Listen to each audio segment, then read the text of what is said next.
14-ാം നൂറ്റാണ്ടിലല്ല ഇത് പറയുന്നത്. അറബി കലണ്ടർ അനുസരിച്ചുകൊണ്ട് 21-ാം നൂറ്റാണ്ടിലുമല്ല ഇത് പറയുന്നത്. ഇംഗ്ലീഷ് കണക്കനുസരിച്ചുകൊണ്ട് 6-ാം നൂറ്റാണ്ടിൻ്റെ അവസാനത്തിൽ ഭൂജാതനായി 7-ാം നൂറ്റാണ്ടിൻ്റെ ആദ്യത്തിൽ നുബുവത്ത് ലഭിച്ച 7-ാം നൂറ്റാണ്ടിൽ അവതീർണമായ ഒരു വിശുദ്ധ ഗ്രന്ഥത്തിലാണ് ഈ പരാമർശങ്ങളുള്ളത്. അസ്സലാമു അലൈക്കും വറഹ്മത്തുള്ളാഹി വബറകാതുഹു. സ്നേഹം പറഞ്ഞ സഹോദരന്മാരെ, സഹോദരിമാരെ, വിശുദ്ധ ഖുർആൻ 23-ാം അധ്യായം സൂറത്തുൽ മുഅ്മിനൂനാണ് നമ്മൾ ഹൃദയവസന്തം എപ്പിസോഡുകളിലൂടെ പഠിച്ചു വരുന്നത്. കഴിഞ്ഞ 3 എപ്പിസോഡുകളിലായി 1 മുതൽ 11 വരെയുള്ള വചനങ്ങളുടെ വിശദീകരണങ്ങളാണ് നമ്മൾ മനസ്സിലാക്കിയത്. വിജയം പ്രാപിച്ച വിശ്വാസികളുടെ 7 ഗുണങ്ങളാണ് ഈ കഴിഞ്ഞ 11 വചനങ്ങളിൽ അള്ളാഹു പഠിപ്പിച്ചത്. ആ 7 ഗുണങ്ങളും ആ ഗുണങ്ങൾ നേടിയ ആളുകൾക്ക് ലഭിക്കുന്ന നേട്ടം അഥവാ ഉന്നതമായ ഫിർദൗസുമാണ്. അവർക്കത് പകരം ലഭിക്കുമെന്നുമാണ് നമ്മൾ കഴിഞ്ഞ വചനങ്ങൾ പഠിച്ചത്. ഇനി അല്ലാഹു സുബ്ഹാനഹു വ തആല അടുത്ത വചനങ്ങളിൽ വളരെ ഗൗരവപ്പെട്ടതും അത്ഭുതം കൂറുന്നതുമായ ഒരു വിഷയമാണ് അടുത്ത വചനങ്ങളിലൂടെ അല്ലാഹു സുബ്ഹാനഹു വ തആല നമ്മളെ പഠിപ്പിക്കുന്നത്. നമുക്ക് ആ ആയത്തുകൾ ആദ്യം ഒന്ന് ഓതാം. അഊദു ബില്ലാഹി മിനശ് ശൈത്വാനിർ റജീം. ബിസ്മില്ലാഹിർ റഹ്മാനിർ റഹീം. وَلَقَدْ خَلَقْنَا الْإِنسَانَ مِنْ سُلَالَةٍ مِّنْ طِينٍ ثُمَّ جَعَلْنَاهُ نُطْفَةً فِي قَرَارٍ مَكِينٍ ثم خلقنا النطفة علقة فخلقنا العلقة مضغة فخلقنا المضغة عظاما فكسونا العظام لحما ثم أنشأناه خلقا آخر فتبارك الله أحسن الخالقين. ഇൻഷാ അല്ലാഹ് 3 വചനങ്ങളാണ് നമ്മൾ ഇൻഷാ അല്ലാഹ് ഇന്ന് പഠിക്കുന്നത്. ഇവിടെ ഈ സൂറത്തിൽ ഈ 3 ആയത്തിൽ ആവർത്തിച്ചു വന്ന ഒരു തജ്വീദിൻ്റെ നിയമം ഹുറൂഫുൽ ഖൽഖലയാണ്. വലഖദ്, നുത്ഫ, ഖലഖ്ന, ഇവിടെയൊക്കെ ഖൽഖലയുടെ അക്ഷരങ്ങൾ ആവർത്തിച്ചു വരുന്നുണ്ട്. നമുക്കറിയാം ഖോ ബ ജദ് ഖാഫ് ത ബ ജീം ദാൽ ഈ അക്ഷരങ്ങളാണ് ഖൽഖലയുടെ അക്ഷരങ്ങൾ. ഈ അക്ഷരങ്ങൾക്ക് മുകളിൽ സുക്കൂന് വന്നാൽ ഗാംഭീര്യത്തോടുകൂടി കട്ടി കൊടുത്ത് വ്യക്തമാകുന്ന രൂപത്തിൽ ഉച്ചരിക്കണമെന്നതാണ് ഇതിൽ നമ്മൾ ശ്രദ്ധിക്കേണ്ട നിയമം. പിന്നെ ഇവിടെ ആവർത്തിച്ചു വരുന്ന ഒന്ന് സുമ്മ എന്ന പദമാണ്. സുമ്മ എന്നത് മീമിന് ഷദ് വന്നിട്ടുള്ള അക്ഷരമാണ്. മീമിന് ഷദ് വന്നാലും നൂനിന് ഷദ് വന്നാലും അത് മണിച്ച് ഓതണം എന്നുള്ളതാണ് നിയമം. സുമ്മ എന്നാണ് ഓതുന്നത്. സുമ്മ എന്ന് മാത്രം ഓതരുത്. ഇന്ന സുമ്മ ഈ രൂപത്തിൽ മണിച്ച് തരിപ്പ് നമ്മുടെ തരിമൂക്കിൽ അനുഭവപ്പെടുന്ന രൂപത്തിലാണ് നമ്മൾ ഈ 2 അക്ഷരങ്ങൾ ശ്രദ്ധയോടുകൂടി വന്നാൽ നമ്മൾ പാരായണം ചെയ്യേണ്ടത്.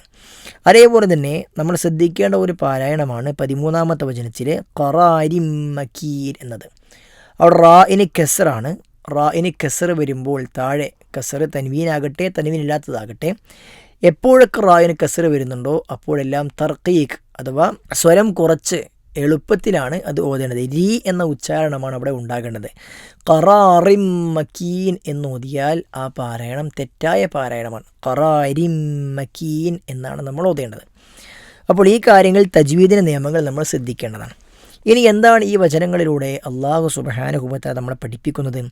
വലഖദ്, നിശ്ചയമായും. നമ്മൾ നേരത്തെ 1-ാമത്തെ ആയത്തിൽ ഖദ് വന്നിട്ടുണ്ട്. അതേ ഖദ് തന്നെയാണ് ഇവിടെ. ലാ അതിന് മുമ്പിൽ ചേരുമ്പോൾ ഖദ് ഒന്നുകൂടി അരക്കിട്ട് ഉറപ്പിക്കുന്നു. ഉറപ്പായും അങ്ങനെ തന്നെ എന്നാണ്. ഖലഖ്ന, ഖലഖ എന്ന് പറഞ്ഞാൽ സൃഷ്ടിച്ചു എന്നാണ് അർത്ഥം. നമുക്കറിയാം ഖാലിഖ് അല്ലാഹുവിൻ്റെ ഇസ്മാണ്, സൃഷ്ടാവ് എന്നാണ് അർത്ഥം. ഖലഖ സൃഷ്ടിച്ചു, ഖലഖ്ന നാം സൃഷ്ടിച്ചു എന്നാണ് അതിനർത്ഥം വരിക. ആരെയാണ് സൃഷ്ടിച്ചത്? അൽ ഇൻസാന, ഇൻസാനെ സൃഷ്ടിച്ചു. അപ്പോൾ ഖലഖ്ന എന്നത് ചെയ്ത വ്യക്തിയെ, അതേപോലെ പ്രവൃത്തി രണ്ടും ഉൾക്കൊള്ളുന്ന ഫിഅലും ഫായിലും അവിടെ എത്തി. പിന്നെ മഫ്ഊൽ അഥവാ എന്താണോ ചെയ്തത് അത് ഇൻസാനാണ് സൃഷ്ടിക്കപ്പെട്ടത്. ആ ഇൻസാനാണ് സൃഷ്ടിക്കപ്പെട്ട വസ്തു. അപ്പോൾ സൃഷ്ടിക്കപ്പെട്ടത് ഇൻസാനായതുകൊണ്ട് തന്നെ അത് മഫ്ഊലാണ്, ഇൻസാന. അപ്പോൾ മനുഷ്യനെ നാം നിശ്ചയമായും നാം മനുഷ്യനെ സൃഷ്ടിച്ചിരിക്കുന്നു. എങ്ങനെ? മിൻ സുലാലത്തിൻ മിൻ തീൻ. സുലാലത്ത് എന്ന് പറഞ്ഞാൽ സത്ത എന്നാണ് അതിൻ്റെ അർത്ഥം. ത്വീൻ എന്ന് പറഞ്ഞാൽ കളിമണ്ണ് എന്നാണ് അർത്ഥം. അപ്പോൾ മിൻ സുലാലത്തി മിൻ തീൻ എന്ന് പറഞ്ഞാൽ കളിമണ്ണിൻ്റെ സത്തയിൽ നിന്നുമാണ് നാം മനുഷ്യനെ സൃഷ്ടിച്ചിരിക്കുന്നത്. അപ്പോൾ നിശ്ചയമായും നാം മനുഷ്യനെ കളിമണ്ണിൻ്റെ സത്തയിൽ നിന്നും സൃഷ്ടിച്ചിരിക്കുന്നു. സുമ്മ പിന്നീട് ജഅൽനാഹു ജഅല ആക്കി എന്നാണ്, ജഅൽന എന്ന് പറഞ്ഞാൽ നാം ആക്കി എന്നാണ്, ഹു അതിനെ അഥവാ നുത്ഫയെ അഥവാ മനുഷ്യനെ. സുമ്മ ജഅൽനാഹു പിന്നീട് നാം മനുഷ്യനെയാക്കി. ഇവിടെ സുമ്മ എന്നുള്ളത് അറബിയിൽ ശേഷം എന്ന് പറയുന്ന അതിനു വേണ്ടി ഉപയോഗിക്കുന്നതായ ഒരു പദമാണ്. അത് അത്ഫിനെ ചേർത്ത് പറയാൻ വേണ്ടി ഉച്ചരിക്കുന്ന പദം എന്നാണ് പറയുക. വാവ്, ഫ, അതേപോലെ സുമ്മ, പിന്നെ ബൽ പോലെയുള്ളതൊക്കെ അത്ഫിന് ഉപയോഗിക്കുന്ന വാചകങ്ങളാണ്. തൊട്ട് മുമ്പത്തെ അത് ഏതിലേക്കാണ് ചേർത്ത് പറയുക അതിൻ്റെ അതേ ഇഅ്റാബ് അടയാളമായിരിക്കും ഈ അക്ഷരം ചേർന്ന് വരുന്നതിനുണ്ടാവുക. അപ്പോൾ സുമ്മ ജഅൽന, നേരത്തെ ലഖദ് ഖലഖ്ന എന്ന് പറഞ്ഞു, അതേപോലെ സുമ്മ ജഅൽന ഹു നാം അതിനെ മനുഷ്യനെ പിന്നീട് നാം ആക്കി നുത്ഫതൻ. നുത്ഫ എന്ന് പറഞ്ഞാൽ ബീജം എന്നാണ് അർത്ഥം. ബീജകണത്തിനാണ് നുത്ഫ എന്ന് പറയുക. ഫി ഖറാരിൻ മക്കീൻ, ഖറാർ എന്ന് പറഞ്ഞാൽ പിന്നെ സ്ഥാനം എന്നർത്ഥം. മക്കീൻ എന്ന് പറഞ്ഞാൽ സുരക്ഷിതമായ ഒരു സ്ഥാനം. സുരക്ഷിതമായ ഒരു സ്ഥാനത്ത്, ഒരു സ്ഥലത്ത് അല്ലാഹു സുബ്ഹാനഹു വ തആല നുത്ഫയാക്കിക്കൊണ്ട് മനുഷ്യനെ നാം ആക്കി തീർത്തു. സുമ്മ പിന്നീട് ഖലഖ്ന നാം ആക്കി അന്നുത്ഫത, നുത്ഫയെ ആക്കി അലഖതൻ. സൃഷ്ടിപ്പിൻ്റെ അടുത്ത ഘട്ടമാണ് അലക്ക അഥവാ ഭ്രൂണം എന്നർത്ഥം. അള്ളിപ്പിടിച്ചു നിൽക്കുന്നത് എന്ന അർത്ഥം അലക്കിനുണ്ട്. പിന്നീട് നാം നുത്ഫയെ അലക്കയാക്കി അഥവാ ബീജത്തെ ഭ്രൂണമാക്കി മാറ്റി. ഫഖലഖ്നൽ അലക്ക മുദ്അ, പിന്നെ നമ്മൾ അലക്കയെ മുദ്അയാക്കി മാറ്റി. മുദ്അ എന്ന് പറഞ്ഞാൽ മാംസപിണ്ഡമാണ്. ആദ്യം ബീജകണം, പിന്നീട് അലക്ക അഥവാ ഭ്രൂണം, പിന്നീട് മുദ്അ അഥവാ മാംസപിണ്ഡമാക്കി. ഫഖലഖ്നൽ മുദ്അത ഇളാമൻ, പിന്നീട് നാം മുദ്അയെ ആ മാംസപിണ്ഡത്തെ എല്ലുകൾ ഉള്ളതാക്കി തീർത്തു. എല്ലുകളാക്കി നാം ആ മാംസപിണ്ഡത്തെ നാം മാറ്റി തീർത്തു. ഫകസൗനൽ ഇളാമ ലഹ്മാ, കെസ ഇക്സു എന്ന് പറഞ്ഞാൽ ധരിപ്പിച്ചു, പൊതിഞ്ഞു എന്നൊക്കെ അർത്ഥം. കിസ്വ എന്ന് പറഞ്ഞാൽ നമുക്കറിയാം കഅബയെ പൊതിയുന്ന ആ തുണിക്കാണ് കിസ്വ എന്ന് പറയാറുള്ളത്. വസ്ത്രങ്ങൾക്ക് കിസ്വ എന്ന് പറയും. നമ്മുടെ വിസ്റ്റം സ്റ്റുഡൻസ് റമദാനിൽ ഈദ് കിസ്വ കൊടുക്കാറുണ്ട്. പെരുന്നാൾ പുടവ, പെരുന്നാൾ വസ്ത്രം എന്നതിൻ്റെ അർത്ഥം, അഥവാ ശരീരത്തെ പൊതിയാൻ ഉപയോഗിക്കുന്നതാണ് വസ്ത്രം. അപ്പോൾ കെസ എക്സ് പറഞ്ഞാൽ പൊതിയുന്നു എന്നർത്ഥം. പിന്നീട് നാം ആ ഇളാമിനെ പൊതിഞ്ഞു. ഫകസൗനൽ ഇളാമ ലഹ്മൻ, എന്തുകൊണ്ട് പൊതിഞ്ഞു? മാംസം കൊണ്ട് വീണ്ടും നാം അതിനെ പൊതിഞ്ഞു. അപ്പോൾ മനുഷ്യ സൃഷ്ടിപ്പിൻ്റെ വ്യത്യസ്ത ഘട്ടങ്ങളെയാണ് ഇവിടെ അല്ലാഹു സുബ്ഹാനഹു വ തആല സൂചിപ്പിക്കുന്നത്. ആദ്യം മനുഷ്യനെ അല്ലാഹു കളിമണ്ണിൽ നിന്നും സൃഷ്ടിച്ചു. പിന്നീട് അല്ലാഹു സുബ്ഹാനഹു വ തആല നുത്ഫയാക്കി. പിന്നെ ആ നുത്ഫയെ ബീജഗണത്തെ അലക്ക ഭ്രൂണമാക്കി മാറ്റി. പിന്നീട് അലക്കയെ അല്ലാഹു സുബ്ഹാനഹു വ തആല മുളഅ അഥവാ മാംസപിണ്ഡമാക്കി മാറ്റി. പിന്നീട് ആ മാംസപിണ്ഡത്തെ ഇളാമ് എല്ലുകൾ ഉള്ള രൂപത്തിലാക്കി.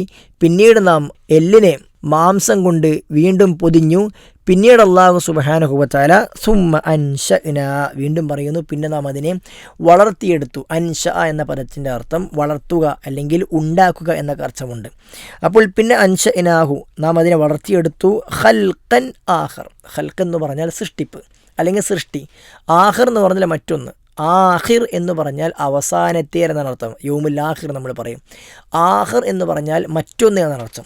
അപ്പോൾ സുമ്മ അൻശഅനാഹു ഖൽഖൻ ആഖിർ എന്ന് പറഞ്ഞാൽ നാം പിന്നീട് അതിനെ അഥവാ ഈ മാംസം കൊണ്ട് പൊതിഞ്ഞ എല്ലിനെ നാം മറ്റൊരു രൂപമാക്കിക്കൊണ്ട് സൃഷ്ടിപ്പാക്കിക്കൊണ്ട് മാറ്റിയെടുത്തു. ആ രൂപത്തിലാണ് അല്ലാഹു സുബ്ഹാനഹു വ തആല മനുഷ്യ സൃഷ്ടിപ്പിനെ ഉണ്ടാക്കിയിട്ടുള്ളത്.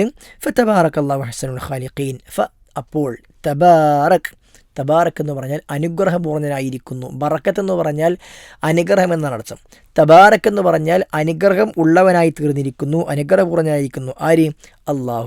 അല്ലാഹു സുബ്ഹാനഹു വ തആല അനുഗ്രഹപൂർണ്ണനായിരിക്കുന്നു. അഹ്സനുൽ ഖാലിഖീൻ, ആ അനുഗ്രഹപൂർണ്ണനായ അല്ലാഹു ആരാണ്? അഹ്സൻ, ഏറ്റവും നല്ലതാണ്.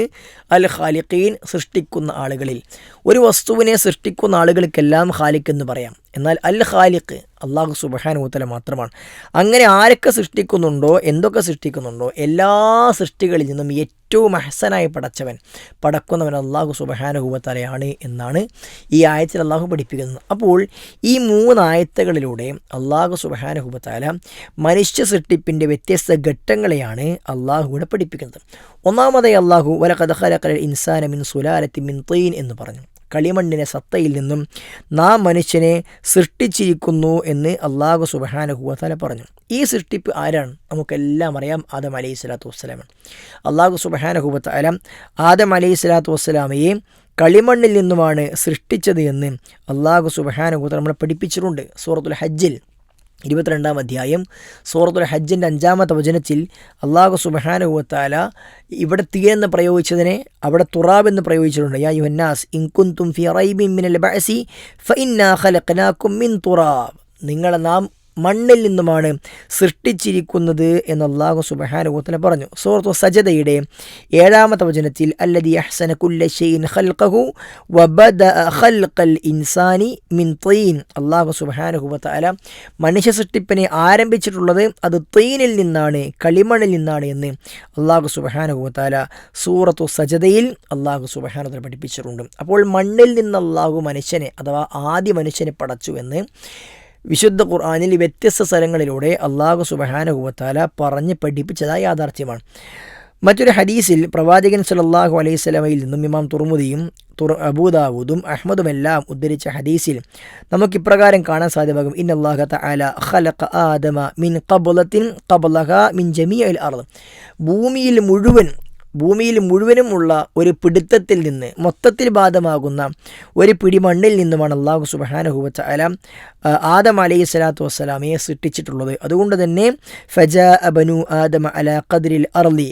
മനുഷ്യൻ ഭൂമിയെപ്പോലെ, ഭൂമിയുടെ അവസ്ഥയിലവനായിത്തീരുന്നു. ഫജാഅ മിൻഹുമുൽ അഹ്മർ വൽ അബിയൽ. അവരുടെ കൂട്ടത്തിൽ ചുവന്ന നിറത്തിലുള്ളവരുണ്ട്, അതേപോലെ വെള്ള നിറത്തിലുള്ളവരുണ്ട്. വൽ അസ്വദ്, കറുത്തവരുണ്ട്. വബൈന ദാലിക, ഇതിനൊക്കെ ഇടയിൽ, ചുവപ്പിൻ്റെയും വെളുപ്പിൻ്റെയും കറുപ്പിൻ്റെയും ഒക്കെ ഇടയിൽ ഉള്ളവരുണ്ട്. അതേപോലെ തന്നെ സന്തോഷമുള്ളവരും നല്ലവരും ചീത്തവരും ഒക്കെ ആ കൂട്ടത്തിലുണ്ട് എന്ന് അല്ലാഹു സുബ്ഹാനഹു വ തആല തുടർന്ന് പറയുന്നത്. അപ്പോൾ ഭൂമിയിൽ മണ്ണ് പല ടൈപ്പുണ്ട്, നമുക്കറിയാം. നല്ല വെളുത്ത മണ്ണുണ്ട്, കറുത്ത മണ്ണുണ്ട്, ചെമ്മണ്ണുണ്ട്, ഒക്കെയുണ്ട്. അതേ രൂപത്തിൽ തന്നെ മനുഷ്യരുടെ കൂട്ടത്തിൽ വ്യത്യസ്ത നിറവും വ്യത്യസ്ത രൂപഭംഗിയും ഒക്കെയുള്ള കറുത്തവരും വെളുത്തവരും ഭംഗിയുള്ളവരും അല്ലാത്തൊരു മനുഷ്യരിലുണ്ട് എന്ന് പ്രവാചകൻ സല്ലല്ലാഹു അലൈഹി വസല്ലം പഠിപ്പിക്കുന്നു. കാരണം ആദം അലൈഹി സ്വലാത്തു വസ്സലാമെ എല്ലാം ഉൾക്കൊള്ളുന്ന ഒരു മണ്ണിൽ നിന്നുമാണ് അല്ലാഹു പഠിച്ചിരിക്കുന്നത്. അപ്പോൾ ഒന്നാമത്തെ സൃഷ്ടിപ്പാണ് അവിടെ പഠിപ്പിച്ചിട്ടുള്ളത്. പിന്നെ അല്ലാഹു സുബ്ഹാനഹു വ തആല ലോകത്തിലെ മുഴുവൻ മനുഷ്യരുടെയും സൃഷ്ടിപ്പിൻ്റെ ഘട്ടമാണ് പിന്നീട് പഠിപ്പിക്കുന്നത്. ഇവിടെ നേരത്തെ പഠിപ്പിച്ച സൂറത്തുൽ ഹജ്ജിൻ്റെ 5-ാമത്തെ വചനത്തിലും സൂറത്ത് സജദയുടെ 7 കഴിഞ്ഞ് 8-ാമത്തെ വചനത്തിലും അല്ലാഹു സുബ്ഹാനഹു വ തആല ഈ കാര്യം പറയുന്നുണ്ട്. സൂറത്തുൽ ഹജ്ജിൽ സുമ്മ മിൻ നുത്ഫ, പിന്നീട് നാം നുത്ഫയിൽ നിന്ന് പടച്ചു എന്ന് പറയുന്നു. സൂറത്ത് സജദയിൽ സുമ്മ ജഅല നസ്ലഹു മിൻ സുലാലത്തിൻ മിൻ മാഇൻ മഹീൻ, പിന്നീട് അദ്ദേഹത്തിൻ്റെ സന്താന പരമ്പരയെ അല്ലാഹു സുബ്ഹാനഹു വ തആല ഒരു വെള്ളത്തുള്ളിയിൽ നിന്നും പടച്ചിരിക്കുന്നുവെന്ന് അല്ലാഹു സുബ്ഹാനഹു വ തആല പഠിപ്പിക്കുന്നുണ്ട്. സൂറത്തുൽ മുർസലാത്തിൽ അലം നഖ്ലുഖും മിൻ മാഇൻ മഹീൻ ഫജഅൽനാഹു ഫീ ഖറാരിൻ മക്കീൻ എന്ന് ഇവിടെ പഠിപ്പിച്ച പോലെ സുമ്മ ജഅൽനാഹു നുത്ഫതൻ ഫീ ഖറാരിൻ മക്കീൻ എന്ന് ഒരു സുരക്ഷിതമായ സ്ഥാനത്ത്, സംരക്ഷിതമായ അവസ്ഥയിൽ നാം മനുഷ്യനെ ഒരു നുത്ഫയായിക്കൊണ്ട്, ബീജമായിക്കൊണ്ട് മാറ്റിയെന്ന് ഇവിടെ പഠിപ്പിച്ച് അതേപോലെ അല്ലാഹു സുബ്ഹാനഹു വ തആല സൂറത്തുൽ മുർസലാത്തിൽ പഠിപ്പിച്ചിട്ടുണ്ട്. അതേപോലെ തന്നെ അല്ലാഹു സുബ്ഹാനഹു വ തആല വേറെയും സ്ഥലങ്ങളിൽ അള്ളാഹു ഇതേപോലെ പഠിപ്പിച്ചിട്ടുണ്ട്. വ്യത്യസ്തങ്ങളായ രൂപത്തിൽ നുത്ഫയിൽ നിന്നും മനുഷ്യനെ സൃഷ്ടിച്ചിരിക്കുന്നുവെന്ന്. അതേപോലെ തന്നെ ആ രൂപത്തിൽ അള്ളാഹു സുബ്ഹാനഹു വ തആല പടച്ച കാര്യം സൂറത്തുൽ ഇൻസാനിലുമൊക്കെ അള്ളാഹു നമ്മളെ പഠിപ്പിക്കുന്നു. ഹല്ലത അലൽ ഇൻസാനി ഹീനും മിനദ് ദഹർ ലം യകുൻ ശൈഅൻ മദ്കൂറ ഇന്നാ ഖലഖൽ ഇൻസാന മിൻ നുത്ഫത്തിൻ അംശാജിൻ നബ്തലീഹി. തെറിച്ചു വരുന്ന ഇന്ദ്രിയത്തുള്ളിൽ നിന്നും നാം മനുഷ്യനെ സൃഷ്ടിച്ചിരിക്കുന്നു എന്ന് അള്ളാഹു സുബ്ഹാനഹു വ തആല സൂറത്തുൽ ഇൻസാനിൽ പഠിപ്പിച്ചിട്ടുണ്ട്. അപ്പോൾ അത് വ്യത്യസ്ത സ്ഥലങ്ങളിൽ പറഞ്ഞിട്ടുണ്ട്. പിന്നീട് അല്ലാഹു സുബ്ഹാനഹു വ തആല സൃഷ്ടിപ്പിൻ്റെ അടുത്ത ഘട്ടം അലഖയാണ് എന്ന് പഠിപ്പിച്ചു. വിശുദ്ധ ഖുർആനിൽ സൂറത്തുൽ അലഖ് എന്നൊരു സൂറത്തുണ്ട്. ആദ്യമായി കൊണ്ട് പ്രവാചകന് അവതീർണമായ സൂറത്തുൽ അലഖാൻ. ഇഖ്റ ബിസ്മി റബ്ബിക്കല്ലദീ ഖലഖ് ഖലഖൽ ഇൻസാന മിൻ അലഖ്. ഭ്രൂണത്തിൽ നിന്ന്, രക്തക്കട്ടയിൽ നിന്ന് മനുഷ്യനെ സൃഷ്ടിച്ചിരിക്കുന്ന അള്ളാഹുവിൻ്റെ നാമത്തിൽ നീ വായിക്കുക എന്ന് പ്രവാചകൻ സല്ലല്ലാഹു അലൈഹി വസല്ലമയോട് അള്ളാഹു പറഞ്ഞിട്ടുണ്ട്. അപ്പോൾ അലഖ എന്നത് വിശുദ്ധ ഖുർആനിൽ അള്ളാഹു സുബ്ഹാനഹു വ തആല വേറെയും സ്ഥലങ്ങളിൽ പ്രയോഗിച്ചിട്ടുള്ളതായ ഒരു പ്രയോഗമാണ്. പിന്നീട് അടുത്ത ഘട്ടം മുദ്അ എന്നതാണ്. അള്ളാഹു സുബ്ഹാനഹു വ തആല ഒരുപാട് സൂറത്തുൽ ഹജ്ജിലടക്കമുള്ള സ്ഥലങ്ങളിൽ ഈ കാര്യം പഠിപ്പിച്ചിട്ടുണ്ട്.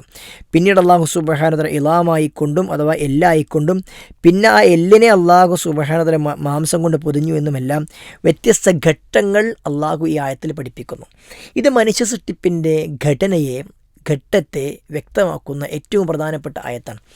ഈ ആയത്തിലും അതേപോലെ തന്നെ സൂറത്ത് ഹജ്ജിൻ്റെ 5-ാമത്തെ വചനത്തിലുമാണ് മനുഷ്യ സൃഷ്ടിപ്പിൻ്റെ വിവിധ ഘട്ടങ്ങൾ അല്ലാഹു തുടർച്ചയായിക്കൊണ്ട് പഠിപ്പിച്ചിട്ടുള്ളത്. സൂറത്ത് സുമറിൽ ഖൽഖം മിൻ ബഅദി ഖൽഖിൻ ഫീ ദുലുമാത്തിൻ സലാസ് എന്ന് ഒന്നിന് പിറകെ മറ്റൊന്നായി ഘട്ടം ഘട്ടമായിക്കൊണ്ട് മനുഷ്യനെ 3 ഇരുട്ടറകൾക്കുള്ളിൽ മനുഷ്യൻ്റെ വയറിൻ്റെയും അതേപോലെ തന്നെ ആകാശത്തിൻ്റെ ഇരുട്ടിൻ്റെയും ഗർഭാശയത്തിൻ്റെയും ഒക്കെ 3 ഇരുട്ടറകൾക്കുള്ളിലായിക്കൊണ്ട് മനുഷ്യനെ അള്ളാഹു സുബ്ഹാനഹു വ തആല ഘട്ടം ഘട്ടമായി സൃഷ്ടിച്ചെടുത്തുന്ന സൂറത്ത് സുമർ അള്ളാഹു പഠിപ്പിക്കുന്നുണ്ട്. വിവിധ ഘട്ടങ്ങൾ മനുഷ്യ സൃഷ്ടിപ്പിലുണ്ട് എന്ന് ഇത് പറയുന്നത് എപ്പോഴാണ്? അതാണ് ഖുർആൻ്റെ അത്ഭുതം നമ്മളെ ബോധ്യപ്പെടുത്തുന്നത്. 14-ാം നൂറ്റാണ്ടിലല്ല ഇത് പറയുന്നത്, അഥവാ അറബി കലണ്ടർ അനുസരിച്ചുകൊണ്ട് 21-ാം നൂറ്റാണ്ടിലുമല്ല ഇത് പറയുന്നത്. ഇംഗ്ലീഷ് കണക്കനുസരിച്ചുകൊണ്ട് 6-ാം നൂറ്റാണ്ടിൻ്റെ അവസാനത്തിൽ ഭൂജാതനായി 7-ാം നൂറ്റാണ്ടിൻ്റെ ആദ്യത്തിൽ നുബുവത്ത് ലഭിച്ച 7-ാം നൂറ്റാണ്ടിൽ അവതീർണമായ ഒരു വിശുദ്ധ ഗ്രന്ഥത്തിലാണ് ഈ പരാമർശങ്ങളുള്ളത്. 19-ാം നൂറ്റാണ്ടിൻ്റെ ആദ്യഘട്ടങ്ങളിൽ മാത്രമാണ് മനുഷ്യൻ്റെ ഗർഭാശയത്തിനുള്ളിലുള്ള ഭ്രൂണത്തിൻ്റെ വ്യത്യസ്ത വളർച്ചകളെക്കുറിച്ച് ഘട്ടത്തെക്കുറിച്ചുള്ള കൃത്യമായ പഠനങ്ങൾ പുറത്തു വരുന്നത്. അത്രയും സാഹചര്യങ്ങൾ, അത് പഠിക്കാനുള്ള സൗകര്യങ്ങൾ ആ സമയത്താണ് ഉണ്ടായത്. അപ്പോൾ മാത്രം സാധാരണ മനുഷ്യന് പരീക്ഷണങ്ങളോട് മനസ്സിലാക്കാൻ കഴിഞ്ഞിരുന്ന ഒരു കാര്യം, ഇതൊന്നുമില്ലാത്ത ഒരു സന്ദർഭത്തിൽ, ഓപ്പറേഷൻ പോലും നിലനിൽക്കാത്ത ഒരു കാലഘട്ടത്തിൽ അള്ളാഹുവിൻ്റെ പ്രവാചകൻ സല്ലല്ലാഹു അലൈഹി വസല്ലമ നിരക്ഷരനായ, അക്ഷരവിദ്യാഭ്യാസമില്ലാത്ത, സ്കൂളിൽ പോയിട്ടില്ലാത്ത, സ്കൂളിൻ്റെ പടി കണ്ടിട്ടില്ലാത്ത ഒരു മനുഷ്യൻ്റെ വായിലൂടെ പുറത്തേക്ക് വന്നുവെങ്കിൽ അത് വളരെ അത്ഭുതമുള്ളതാണ്. അത് ആ പ്രവാചകൻ്റെ സ്വന്തം വചനമല്ല, മറിച്ച് അത് അള്ളാഹുവിൽ നിന്നുള്ള വചനമാണ് എന്നാണ് നമ്മൾ മനസ്സിലാക്കേണ്ടത്, മനുഷ്യനെ ബോധ്യപ്പെടുത്തുന്നത്. ഈ കാര്യങ്ങൾ മനസ്സിലാക്കിക്കൊണ്ട് മനുഷ്യ സൃഷ്ടിപ്പിൻ്റെ വ്യത്യസ്ത ഘട്ടങ്ങൾ ഈ വചനങ്ങളെ പറയുന്നത് പഠിച്ചുകൊണ്ട് ഇസ്ലാമിലേക്ക് കടന്നു വന്ന ധാരാളം ശാസ്ത്രജ്ഞന്മാരെ നമുക്ക് ചരിത്രത്തിൻ്റെ താളുകളിൽ കാണാൻ സാധ്യത. അങ്ങോട്ടേക്കൊന്നും ഞാൻ പോകുന്നില്ല. നമ്മൾ മനസ്സിലാക്കേണ്ടത് ഇത് അള്ളാഹു സുബ്ഹാനഹു വ തആല ഘട്ടങ്ങൾ പഠിപ്പിച്ചിരിക്കുന്നു. പ്രവാചകൻ സല്ലല്ലാഹു അലൈഹി വസല്ലം പഠിപ്പിക്കുന്ന ഒരു ഹദീസിൽ റസൂലുള്ളാഹി സ്വല്ലല്ലാഹു അലൈഹി വസല്ലമ ഈ കാര്യം ബുഖാരിയും മുസ്ലിമും ഒക്കെ ഉദ്ധരിക്കുന്ന ഹദീസിൽ കാണാം. ഇന്ന അഹദക്കും യുജ്മഉ ഖൽഖഹു ഫീ ബത്നി ഉമ്മിഹി 40 യൗമൻ നുത്ഫ. ഒരാൾ ഉമ്മയുടെ ഗർഭാശയത്തിൽ 40 ദിവസം നുത്ഫയായിക്കൊണ്ട് അഥവാ ബീജമായിക്കൊണ്ടും സുമ്മ യകൂന അലഖത്തൻ മിസ്ല ദാലിക, പിന്നീട് അതേ രൂപത്തിൽ അലക്കയായി ഭ്രൂണമായിക്കൊണ്ട് 40 ദിവസവും, സുമ്മ യകൂന മുദ്അത്തുൻ മിസ്ല ദാലിക, പിന്നീട് പ്രകാരം മുളയായിക്കൊണ്ട് മാംസപിണ്ഡമായി, പിന്നീട് അല്ലാഹു സുബ്ഹാനഹു വ തആല പിന്നെ മാംസപിണ്ഡമായിക്കൊണ്ട് 3-ാം ഘട്ടത്തിൽ 40 വീതം ദിവസങ്ങൾ അല്ലാഹു സുബ്ഹാനഹു വ തആല മനുഷ്യനെ ഉമ്മയുടെ വയറ്റിലുണ്ടാക്കുമെന്നും, അങ്ങനെ സുമ്മ യുർസല ഇലൈഹിൽ മലക്കു 40 × 3 120 കഴിഞ്ഞാൽ അല്ലാഹു സുബ്ഹാനഹു വ തആല ഒരു മലക്കിനെ പറഞ്ഞയക്കുമെന്ന് പ്രവാചകൻ സല്ലല്ലാഹു അലൈഹി വസല്ലം പഠിപ്പിച്ചിട്ടുണ്ട്. അങ്ങനെ 120 ദിവസത്തിലാണ് മലക്ക് വന്ന് റൂഹ് ഊതുന്നതും, എപ്പോൾ അവനെ മരണമെന്ന് നിശ്ചയിക്കുന്നതും, അവൻ്റെ റിസ്ക് നിർണ്ണയിക്കുന്നതും, അവൻ സന്തോഷവാനാണോ അതല്ല ദുഃഖിതനാകുമോ എന്നൊക്കെ അന്ന് ഉമ്മയുടെ ഗർഭാശയത്തിൽ നിന്നും ആ മനുഷ്യൻ്റെ അവസ്ഥകളെ അള്ളാഹു മലക്കിനെ പറഞ്ഞയച്ചുകൊണ്ട് രേഖപ്പെടുത്തുമെന്ന് റസൂൽ സല്ലല്ലാഹു അലൈഹി വസല്ലം നമ്മളെ പഠിപ്പിച്ചിട്ടുണ്ട്. അപ്പോൾ ഉമ്മയുടെ ഗർഭാശയത്തിലെ വ്യത്യസ്ത ഘട്ടങ്ങളാണ് ഹദീസിലും പറഞ്ഞിട്ടുള്ളത്. ഈ ഹദീസിലെ 40 40 40 120 എന്ന ഈ ഒരു കണക്ക് വെച്ചുകൊണ്ടാണ് പണ്ഡിതന്മാർ ഒരു ഉമ്മക്ക് വയറ്റിൽ കുട്ടി ഉണ്ടായിക്കഴിഞ്ഞാൽ ആ കുട്ടിയെ ഗർഭഛിദ്രം നടത്താൻ പറ്റുമോ ഇല്ലയോ എന്ന ഹുക്കുമിലേക്ക് പണ്ഡിതന്മാർ എത്തുന്നത് ഈ ഹദീസിൻ്റെ അടിസ്ഥാനത്തിലാണ്. 120 ദിവസമായി കഴിഞ്ഞാൽ റൂഹ് ഊതപ്പെടും, അഥവാ മനുഷ്യൻ്റെ പരിപൂർണമായ ഒരു മനുഷ്യൻ്റെ രൂപത്തിലേക്ക് വന്ന് ആത്മാവിന് റൂഹനെ ഊതിക്കഴിഞ്ഞാൽ പിന്നെ ഒരു നിലക്കും ഒരു ഉമ്മാക്കൊരു കുട്ടിയെ ഗർഭഛിദ്രം നടത്താൻ വേണ്ടി പാടില്ല. അതിന് മുമ്പുള്ള സന്ദർഭങ്ങളിലേക്ക് വരുമ്പോൾ വിശ്വസ്തരായ ഡോക്ടർമാരെ കാണിച്ചുകൊണ്ട് അവർക്ക് അത്തരം കാര്യങ്ങളിൽ പണ്ഡിതന്മാരുടെ ഫത്വ ചോദിച്ചുകൊണ്ട് ഇളവുകൾ വാങ്ങിക്കൊണ്ട് കാര്യങ്ങൾ ചെയ്യാം. അതല്ലാതെ എനിക്ക് കഴിയില്ല, എനിക്ക് മുന്നോട്ട് പോകാൻ കഴിയില്ല, എനിക്കിപ്പോൾ പ്രസവിക്കാൻ കഴിയില്ല, എൻ്റെ സൗന്ദര്യത്തെ ബാധിക്കും എന്നൊക്കെ പറഞ്ഞുകൊണ്ട് നിസ്സാരമായ കാരണങ്ങൾ കൊണ്ട് ഒരിക്കലും ഗർഭഛിദ്രം ഇസ്ലാം അനുവദിക്കുന്നേയില്ല. അങ്ങനെ ചെയ്താൽ അത് കുറ്റകരമായ കാര്യമാണെന്ന് പണ്ഡിതന്മാർ പഠിപ്പിക്കുന്നത് ഈ ഹദീസിൻ്റെ ഒക്കെ അടിസ്ഥാനത്തിലാണ്. അപ്പോൾ ഇവിടെ നമ്മൾ മനസ്സിലാക്കേണ്ടത് അല്ലാഹു സുബ്ഹാനഹു വ തആലയുടെ സൃഷ്ടിപ്പിൻ്റെ മഹത്തായ ഒരു കാര്യം, അതോടൊപ്പം തന്നെ ഇങ്ങനെ സങ്കീർണമായ അവസ്ഥയിൽ മനുഷ്യനെ പടക്കാനൊക്കെ റബ്ബ് സുബ്ഹാനഹു വ തആലക്ക് എന്തും സൃഷ്ടിക്കാൻ, എന്തും നൽകാൻ കഴിവുണ്ട്. അതുകൊണ്ട് ആ അള്ളാഹുവിൻ്റെ സൃഷ്ടി വൈഭവത്തെ മനസ്സിലാക്കി ആ റബ്ബിലേക്ക് കൂടുതൽ അടുക്കാനും ആ റബ്ബിലേക്ക് വിനയാനിതനാകുവാനുമായിരിക്കണം ഈ ആയത്തുകൾ നമ്മളെ പഠിപ്പിക്കേണ്ടത്. ആ നിലക്ക് റബ്ബിനെ ഓർക്കുന്ന, റബ്ബിനെ ഭയപ്പെടുന്ന വിനയാനിതരായ അടിമകളായി മാറുവാൻ നമ്മൾ പരിശ്രമിക്കുക. അല്ലാഹു സുബ്ഹാനഹു വ തആല നമ്മെ എല്ലാം അനുഗ്രഹിക്കട്ടെ. വസല്ലല്ലാഹു അലാ മുഹമ്മദിൻ വഅലാ ആലി മുഹമ്മദ് വൽഹംദുലില്ലാഹി റബ്ബിൽ ആലമീൻ. വസ്സലാമു അലൈക്കും വറഹ്മത്തുള്ളാഹി വബറകാതുഹു.